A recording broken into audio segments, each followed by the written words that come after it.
As a physicist, or more precisely a geophysicist, for over 40 years, I've worked with natural systems, including pressure, energy, movement, and equilibrium. And the most important thing I've learned is this. We don't invoke the laws of physics. We don't make them.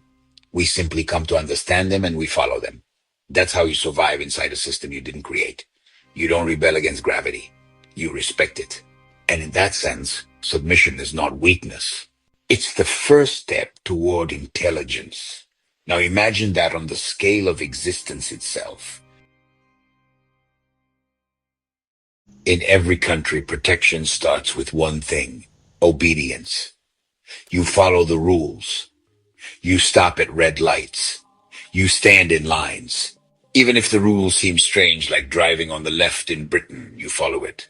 Not because it always makes sense to you, but because the rule is what protects everyone. That's how the system works. And it's not just about staying safe. Obedience builds the state.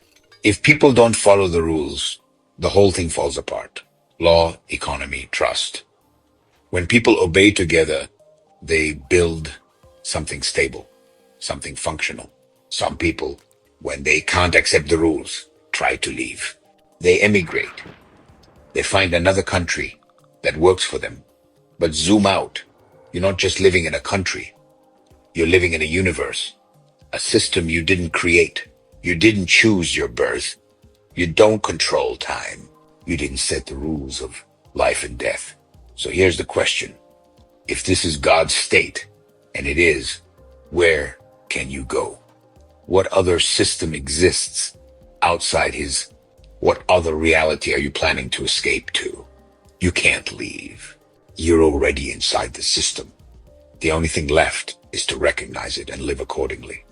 That means obeying the laws of the one who governs it, even when you don't fully understand, even when it's hard, even when it's not convenient. And that kind of submission, that's not blind, that's not weak, that's simply real. That's what Islam actually means, submission. Not to people, not to trends, but to truth. If that is the reality we're facing, that we are living in a system we did not create, with rules we did not set, and with no way to leave God's state, then the next question is simple. Which is the only book that tells us that?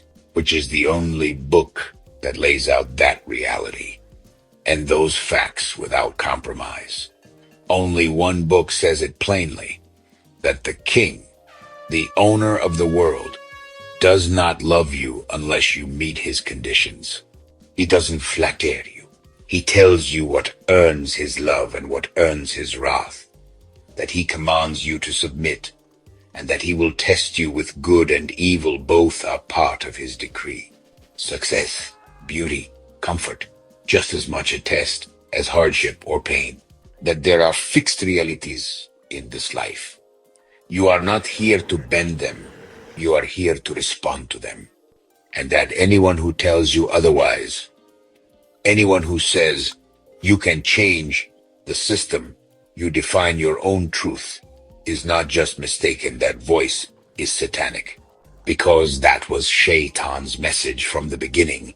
Rebel against the structure, deny submission, and promise freedom through defiance. Only one book says all of this without compromise: the Qur'an. If that is the reality we're facing, a world governed by a system we didn't create, a system we cannot exit, and if only one book tells us that without compromise, then it's only logical to ask, what does that book actually say about what stands before Allah?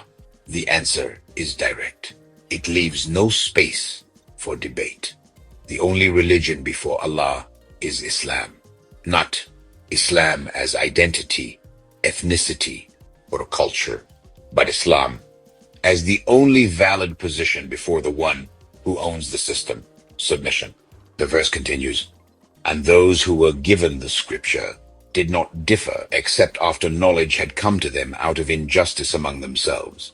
And whoever rejects the signs of Allah, then truly Allah is swift in reckoning. That means the disagreement came after the truth was known, not before. The cause was not confusion, but injustice. power games, pride, refusal.